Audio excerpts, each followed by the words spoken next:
नमस्कार, मैं आपके साथ केके राणा। इंडिया फौज देख रहे हैं आप। स्वागत है आप सभी का देवभूमि समाचार में। देहरादून से बड़ी खबर यह है कि धामी सरकार आनंद वर्धन की प्रतिनियुक्ति पर भेजने के लिए उन्हें तैयार नहीं है। देहरादून से बड़ी खबर आपकी टीवी स्क्रीन पर, और खबर यह कि धामी सरकार आनंद वर्धन को प्रतिनियुक्ति के लिए तैयार नहीं है।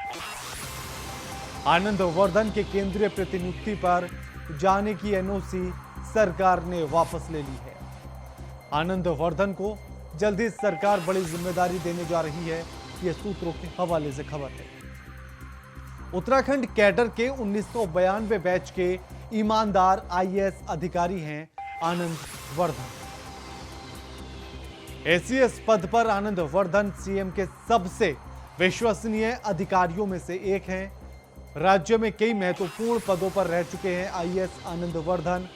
प्रमुख सचिव वन एवं पर्यावरण आबकारी पद की भी महत्वपूर्ण जिम्मेदारी संभाली है। उच्च शिक्षा वाटरशेड प्रबंधन के पद पर रहते हुए कई योजनाएं बनाई हैं।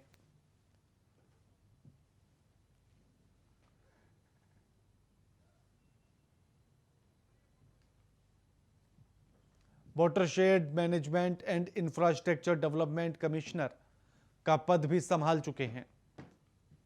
अब एक बार फिर से सीएम के विश्वसनीय अधिकारी होने के नाते इस खबर पर हमारे साथ हमारे स्टेट हेड अवनीश प्रेमी जी हमारे साथ जुड़ गए हैं। अवनीश जी, ऐसा लग नहीं रहा है कि अभी वर्धन को प्रतिनियुक्ति के लिए तैयार हो सरकार, और जिस तरह से माना जा रहा है कि कोई बड़ी जिम्मेदारी दी जा सकती है, किस तरह से देखा जाए? पहले तो मैं ये बता दूं कि आनंद वर्धन साहब बहुत विश्वसनीय अधिकारियों में गिने जाते हैं मुख्यमंत्री के, और खास बात यह है कि उनकी छवि उत्तराखंड की ईमानदार अधिकारियों में शुमार है। 2010 के कुंभ की बात करें या मुख्यमंत्री के सचिव के तौर पर बात करें, महत्वपूर्ण जिम्मेदारियां उनको दी गई, जिसका उन्होंने बहुत ही कर्तव्य निष्ठा के साथ निर्वहन किया। और यही कारण रहा कि एक बार वो प्रतिनियुक्ति पर जाना चाह रहे थे, लेकिन स्टेट गवर्नमेंट ने उनको एनओसी नहीं दी, जो साफ साफ संकेत है कि आनंद वर्धन की जो जरूरत है वो उत्तराखंड में बहुत ज्यादा है। दूसरा, मैं आपको ये भी बता दूं कि अगर हम आईपीएस आईएएस अधिकारी की बात करें तो तमाम ऐसे नाम हैं जो इस तरह प्रतिनियुक्ति पर गए हुए हैं, और उत्तराखंड में आईएएस अधिकारी की कमी है। ऐसे में आनंद वर्धन साहब को यहाँ रोकना साफ साफ संकेत है कि उत्तराखंड में जो योजनाएं बननी है, जो बड़े काम होने हैं, उसमें एक अहम जिम्मेदारी आनंद वर्धन साहब निभा सकते हैं। यही कारण रहा कि उनकी प्रतिनियुक्ति को स्टेट गवर्नमेंट ने एक तरह से कहा जाए एनओसी नहीं दी। जी, शुक्रिया अवनीश जी आपका हमारे साथ ये तमाम बातचीत करने के लिए।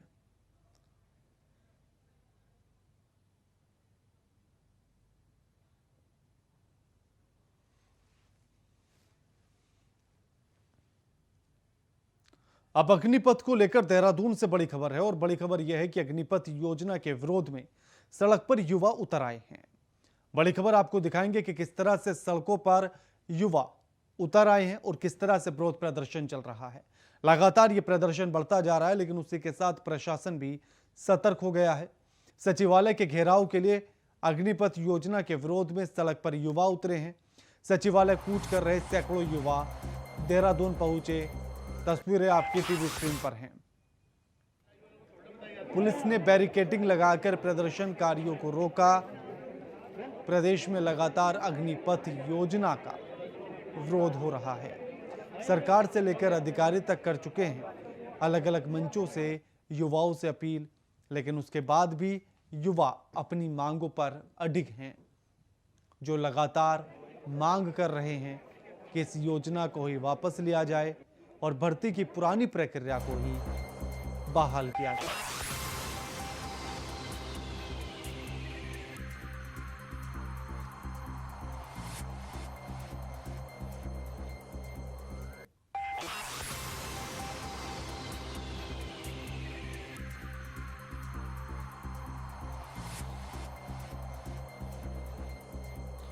अग्निपथ योजना को लेकर लगातार युवा सड़कों पर हैं। अब ऐसे में अधिसूचना भी जारी की जा रही है। जुलाई तक अधिसूचना जारी हो जाएगी, यानी कि रजिस्ट्रेशन की प्रक्रिया।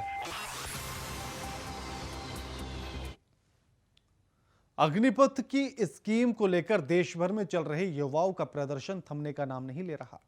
देश के विभिन्न राज्यों में अग्निपथ स्कीम को लेकर युवक सड़कों पर उतरकर उग्र आंदोलन कर रहे हैं। वहीं देहरादून के परेड ग्राउंड से लेकर सचिवालय तक आर्मी की तैयारी कर रहे युवाओं ने भी अग्निपथ स्कीम के विरुद्ध मोर्चा खोल दिया। परेड ग्राउंड में मौजूद युवाओं ने अपने अलग अलग तर्क देते हुए सरकार को आगाह किया है। युवाओं का कहना है कि बहुत जल्दी है इसके वापस होनी चाहिए, नहीं तो आक्रोशित युवा सड़कों पर उतरकर आंदोलन करने के लिए बाध्य हो जाएंगे। वहीं युवाओं ने सरकार पर आरोप लगाते हुए कहा कि यह स्कीम आर्मी की नहीं है, बल्कि राजनीतिक षड्यंत्र के तहत इस स्कीम को लॉन्च किया गया है। देखिए ये कुछ युवा लोग हैं जिनको कि जो है अग्निवीर के अगेंस्ट इन लोगों ने प्रदर्शन किया है और ये परेड ग्राउंड में इकट्ठा होकर के सचिवालय बैरियर तक आए हैं, जहां पर इनको रोका गया और उनके द्वारा एक ज्ञापन दिया जा रहा है। ये जो यूनिवर्सिटी होती है, पहली बात बता दूं, कोई भी कॉलेज ना नौकरी नहीं देता, तुम्हें नौकरी के लिए एलिजिबल बनाता है। जहां तुम्हें ग्रेजुएशन मिलती है, कोई कॉलेज नौकरी नहीं देता। तुम कुछ भी कर लो, पढ़ना तुम्हें बाहर से ही पड़ेगा, ठीक है। तो ये तो मत ही बोलो कि हम 4 साल बाद कॉलेज कर लेंगे, हम ये कर लेंगे। नौकरी कोई नहीं देने वाला। मैं बता देता हूँ, मेरा एक दोस्त है, मेरा एक मित्र है, उसके पापा 23 साल सर्विस कर चुके बीजी में। इन्फेंट्री नहीं है, वो बीजी है, हाँ, बंगाल इंजीनियर ग्रुप, वहाँ पे टेक्निकल काम होता है सारा। उसके पापा 23 साल सर्विस करके चपड़ासी की नौकरी में है, चपड़ासी की नौकरी में। 4 साल में किसे बॉर्डर पे खड़ा करेंगे, किसे इंडस्ट्रियल ट्रेनिंग देंगे, क्या करेंगे यार, हमें तो समझ में नहीं आ रहा। इस खबर पर हमारे साथ हमारे संवाददाता अभय कैंतुरा जुड़ गए हैं। अभय, आज देहरादून में भी युवा परेड ग्राउंड से सचिवालय तक कूच किया, क्या कुछ ताजा अपडेट्स हैं इसको लेकर?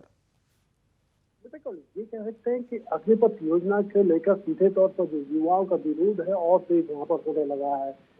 संख्या में भले ही छात्र अलग अलग जगहों पर, ये कह सकते हैं कि बेरोजगार साथी अलग अलग जगहों पर विरोध कर रहे हैं, लेकिन किस प्रकार से इन युवाओं का विरोध है, तो उसको देखकर कहा जा सकता है कि अगर सरकार ने इस योजना पर पुनर्विचार नहीं किया तो फिर आने वाले दिनों में सरकार और पुलिस प्रशासन दोनों की मुश्किलें और यहाँ पर बढ़ सकती है। क्योंकि लगातार जो युवा है वो इस योजना का विरोध कर रहे हैं। उनका साफ तौर पर कहना है कि इस योजना को वापस लेना चाहिए, क्योंकि युवाओं के साथ एक खिलवाड़ है, उनके भविष्य के साथ सरकार खिलवाड़ करना चाह रही है। ऐसे में इस योजना को किसी भी कीमत पर जो युवा है वो स्वीकार नहीं करेंगे। तो लगातार विरोध प्रदर्शन देहरादून, हल्द्वानी, कोटवा, चमोली, टिहरी, घनसाली, पिथौरागढ़ सभी जगहों पर यहाँ पर विरोध प्रदर्शन शुरू चल रहा है और छोटी छोटी संख्याओं में कह सकते हैं युवा अपना विरोध प्रदर्शन यहाँ पर कर रहे हैं। देहरादून में युवाओं ने सचिवालय कूच भी यहाँ पर किया, सरकार से मांग करी है कि सरकार से बातचीत यहाँ पर करे, ताकि किसी भी प्रकार से जो युवाओं के साथ जो खिलवाड़ चल रहा है वो यहाँ पर ना हो सके। अभय, ऐसे में सवाल यह है कि सरकार से लेकर तमाम नेता अधिकारी सब युवाओं से अपील कर रहे हैं कि वो प्रदर्शन ना करें। दूसरी तरफ अधिसूचना भी जारी होने को लेकर तैयारियां हैं और जुलाई में रजिस्ट्रेशन भी शुरू हो जाएंगे, लेकिन अभी तक सरकार युवाओं को भरोसे में नहीं ले पाई है। जो उनके सवाल हैं, उन सवालों के जवाब सटीक नहीं दे पाई है। आखिर क्यों? यूं माना जाए कि योजना को थोपा जा रहा है? बिल्कुल, इसे इस रूप में भी समझ सकते हैं कि जो योजना है, इस योजना का प्रचार प्रसार सही तरीके से अभी तक नहीं हो पाया है और यही वजह है कि अधूरे ज्ञान के चलते जो युवा है वो आक्रोश यहाँ पर महसूस कर रहे हैं, अपना आक्रोश यहाँ पर प्रकट कर रहे हैं। इन युवाओं का साफ तौर पर कहना है कि जिस प्रकार से 4 साल की सर्विस सरकार देना चाहती है, यदि पूरी जो सालों से तैयारी यहाँ पर कर रहे हैं, रोजगार का सपना वो देख रहे हैं, ऐसे में सिर्फ 4 साल की सर्विस उनके लिए सही चीज नहीं है, उनके जीवन के साथ एक खिलवाड़ है और इसीलिए वो इन सब योजना का विरोध यहाँ पर कर रहे हैं। ऐसे में जरूरत इस बात की थी कि राज्य की भाजपा सरकार, केंद्र की मोदी सरकार दोनों ही इस योजना को लागू करने से पहले अपना यहाँ पर एक कि पूरी चीज प्रचार प्रसार के लिए पूरा यहाँ पर एक मैकेनिज्म तैयार करते हैं, ताकि युवाओं को सही तरीके से मालूम हो सकता है कि योजनाएं क्या है। और अभी भी स्थितियां ये है कि युवा तो विरोध कर ही रहे हैं, लेकिन राज्य सरकार के पास इस योजना को लेकर महत्वपूर्ण जो जानकारियां हैं, जो युवाओं तक समझानी चाहिए थी, जो युवाओं को तो समझ में आ जाना चाहिए था, वो यहाँ पर नहीं हो पाई है। तो ऐसे में यही वो चीजें हैं जिन चीजों पर अब सरकार को काम करने की जरूरत है। प्रचार प्रसार के माध्यम से सरकार इन चीजों को लेकर काम कर भी सकती है, लेकिन अभी तक ये चीजें सही तरीके से नहीं हो पाई और यही वजह है कि युवाओं का जो आक्रोश है वो दिन ब दिन यहाँ पर बढ़ता नजर आ रहा है। जी, शुक्रिया आपका अभय, हमारे साथ ये तमाम बातचीत करने के लिए। देहरादून में रन फॉर योग का आयोजन किया गया, जिसमें मुख्यमंत्री पुष्कर सिंह धामी, डीजीपी अशोक कुमार, सचिव आयुष के साथ भारी संख्या में छात्र छात्राओं ने हिस्सा लिया। घंटाघर से एमकेपी डिग्री कॉलेज के परिसर तक रन फॉर योग का आयोजन किया गया। मुख्यमंत्री पुष्कर सिंह धामी ने इस मौके पर युवाओं को संबोधित किया। उनका कहना है कि खुद के स्वस्थ रहने के लिए रोजाना 1 घंटे का वक्त निकालना जरूरी है। यह संकल्प लेने का मौका है। ऐसे में सभी लोगों को संकल्प लेना चाहिए। अंतर्राष्ट्रीय योग दिवस 21 जून को मनाया जाएगा। प्रधानमंत्री नरेंद्र मोदी का बड़ा योगदान रहा है। उनका कहना है कि उत्तराखंड में चौमुखी विकास हो रहा है। ऐसे में लोग फिट रहें, स्वस्थ रहें। इस दिशा में भी लोगों को आगे आना चाहिए।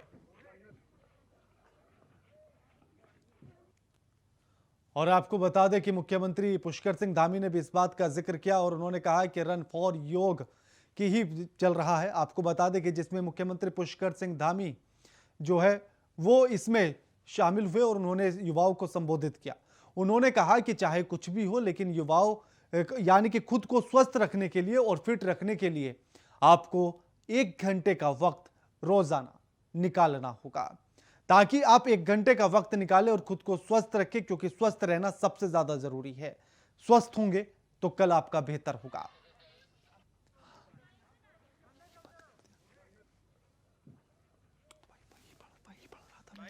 ध्वनि के साथ हम सभी गणमान्य लोगों का हृदय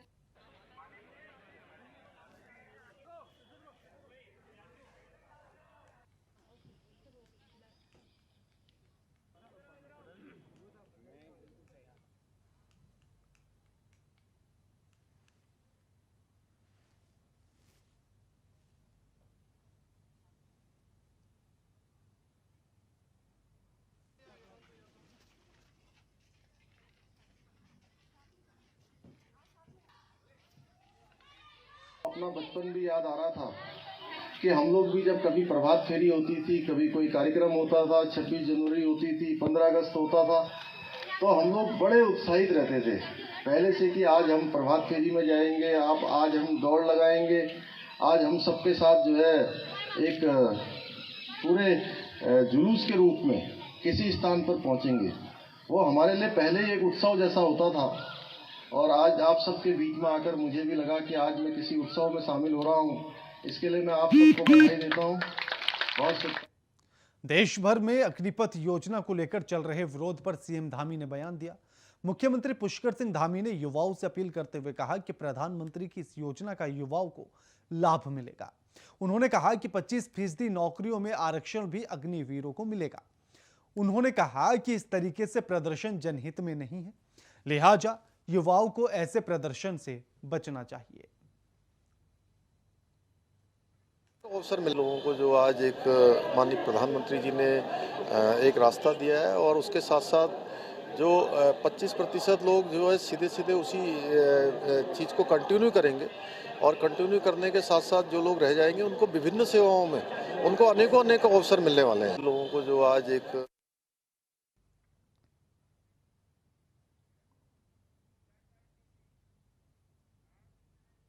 और अब खबर चमोली से है और चमोली से बड़ी खबर यह है कि हेमकुंड साहिब में बर्फबारी के चलते प्रशासन ने यात्रा को रोक दिया है। हेमकुंड साहिब जाने वाले यात्रियों को घांघरिया में ही रोका गया है।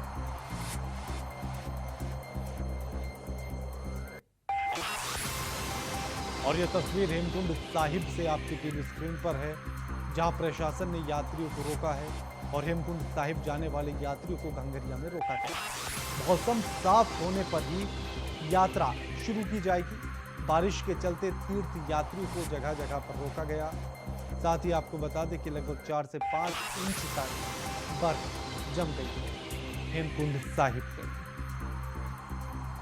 सिखों का एक पवित्र स्थान है हेमकुंड साहिब, जहां लगातार पर्यटक आ रहे थे, श्रद्धालु आ रहे थे, लेकिन अब वहां बर्फबारी होने के चलते यात्रियों के आने का सिलसिला रुक गया है। प्रशासन ने उनको तमाम जगहों पर रोका हुआ है। हेमकुंड साहिब से पहले घांघरिया पर भी तमाम यात्रियों को रोका गया, श्रद्धालुओं को रोका गया।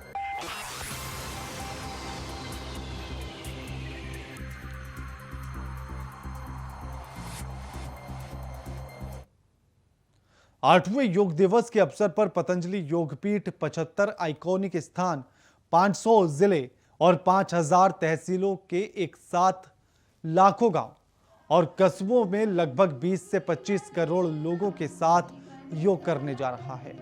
योग गुरु बाबा रामदेव आज योग दिवस एक दिन पूर्व पतंजलि योगपीठ में योग दिवस की रिहर्सल कर रहे हैं। इस अवसर पर बाबा ने अग्निपथ पर देश में हो रहे बवाल पर युवाओं को धैर्य रखने की सलाह दी। कहा कि अग्निपथ पर नहीं, योग पथ पर चलना चाहिए। साथ ही उन्होंने कहा कि योग को जल्द ही ओलंपिक में भी लेकर जाएंगे। उन्होंने कहा कि योग कोई पूजा पाठ नहीं, बल्कि पूर्वजों की विद्या है। इससे हम रोगों को न केवल कंट्रोल कर सकते हैं, बल्कि उनको दूर भी भगा सकते हैं। 8वें इंटरनेशनल योगा डे पर 75 आइकॉनिक स्थानों पर 500 जिलों में 5000 तहसीलों में और लाखों गांवों में एक साथ हर गांव गली मोहल्ला से लोग घर से बाहर निकलें और हमारा संकल्प है कि करीब 20-25 करोड़ लोग घरों से बाहर निकल कर के कल योग करें। हम यहाँ पतंजलि योगपीठ पतंजलि वेलनेस में होंगे, पूज्य आचार्य जी लाल किले पर होंगे और कोई देश का आइकॉनिक स्थान ऐसा नहीं बचेगा जहाँ पर योग न हो रहा हो। करोड़ों लोग योग करके एक संदेश देंगे कि हम सब एक साथ हैं। ये कोई पूजा पाठ नहीं, योग ये हमारे पूर्वजों की विद्या है और इससे सबकी सब प्रकार की शारीरिक, मानसिक, धार्मिक, आध्यात्मिक, सांस्कृतिक जो उनकी मांग है, उनकी भूख है, अभीप्सा है, वो उससे पूरी होती है। इस खबर पर हमारे साथ हमारे संवाददाता विकास जुड़ गए हैं। विकास, कल योग दिवस है और उसको लेकर पतंजलि में रिहर्सल चला है, क्या कुछ अपडेट्स हैं? बिल्कुल, जिस तरह से 8वां ये योग दिवस 21 जून को होने जा रहा है, जिसको लेकर पतंजलि योगपीठ में ये जो फेज 2 है वहां पर बाबा रामदेव ने आज उसकी पूरी रिहर्सल यहाँ पर करी और उनका बिल्कुल साफ कहना था कि जिस तरह से योग आज की तारीख में जिस तरह से कोरोना के बाद और इसमें जिस तरह से कोरोना को हराने के लिए योग का सहारा लिया गया, कहीं ना कहीं योग और प्रबल होकर सामने आया है। उन्होंने साफ कहा कि जो 75 आइकॉनिक स्थान है वहां पर लगभग 20 से 25 करोड़ लोगों के साथ पतंजलि योगपीठ अपना योग करेगा। साथ ही जिस तरह से देश में जो हालात चल रहे हैं अग्निपथ को लेकर, उस पर भी उन्होंने अपना मत रखते हुए कहा है कि जो युवा हैं उनको धैर्य रखना होगा और हिंसा को छोड़ते हुए उनको योग की ओर जाना होगा, ताकि जिससे उनका मन शांत हो और जो हिंसा हो रही है देश में उसको रोका जा सके। उन्होंने साथ ही ये भी कहा है कि जो सरकार है वो जिस तरह की मांग युवा कर रहे हैं उन पर सब पे विचार कर रही है, क्योंकि सरकार तक सभी बातें पहुंच चुकी हैं और लोगों से उन्होंने अपील की है कि वो हिंसा ना करें और कहीं ना कहीं सरकार उनकी बातें जरूर अपनी इस योजना में रखेगी। जी विकास, आखिर कल का समय क्या निर्धारित किया गया है जब इन सभी जगहों पर एक साथ योग हो रहा होगा? जी बिल्कुल, जिस तरह से सभी जगहों पर ये योग जो होना है, पूरे विश्व में जो योग होना है, कहीं ना कहीं अगर हम हरिद्वार की विशेष की बात करें तो पतंजलि योगपीठ में तो होगा ही होगा। जो पूरे अपने जो सेंटर हैं वहां पर लगातार पूरे देश भर में उसका होना है। वहीं हरिद्वार की जो हर की पैड़ी है वहां पर भी बड़े आयोजन यहाँ पर योग का होने जा रहा है। जो पहली बार हर की पैड़ी पर इस तरह का आयोजन यहाँ पर होगा और सुबह 5 बजे लोग इकट्ठा होना शुरू होंगे हर की पैड़ी पर और उसके बाद जिस तरह से पूरे विश्व के साथ योग करेंगे तो कहीं ना कहीं एक अपना अलग ही हर की पैड़ी से एक अलग ही जो रूप देखने को मिलेगा। बिल्कुल, शुक्रिया विकास आपका हमारे साथ ये तमाम बातचीत करने के लिए। देहरादून में आज द्वारहाट की बेटी गरिमा जोशी का स्वागत किया गया। पिछले महीने इटली में आयोजित विश्व पैरा एथलीट प्रिक्स में रजत और कांस्य पदक जीतने वाली गरिमा जोशी ने विधानसभा अध्यक्ष रितु खंडूरी भूषण से मुलाकात की। इस अवसर पर विधानसभा अध्यक्षा ने गरिमा जोशी को शॉल उड़ाकर और पौधा भेंट कर सम्मानित किया। उनके उज्जवल भविष्य की कामना भी की है।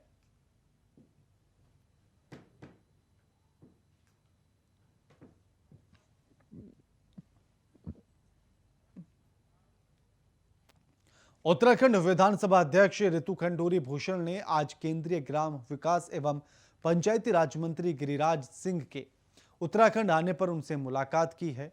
इस दौरान विधानसभा अध्यक्षा ने केंद्रीय मंत्री का स्वागत एवं अभिनंदन किया। इस अवसर पर केंद्रीय मंत्री गिरिराज सिंह एवं विधानसभा अध्यक्षा के बीच प्रदेश से संबंधित विभिन्न विषयों पर चर्चा हुई। केंद्रीय मंत्री ने उत्तराखंड की प्रथम महिला विधानसभा अध्यक्षा बनने पर रितु खंडूरी को शुभकामनाएं दी।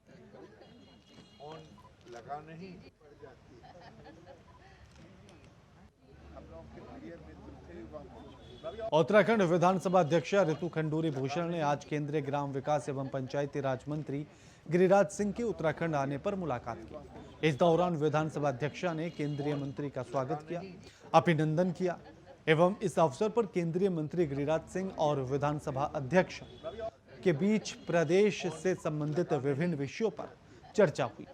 केंद्रीय मंत्री ने उत्तराखंड की प्रथम महिला विधानसभा अध्यक्षा बनने पर रितु खंडूरी को शुभकामनाएं दी हैं।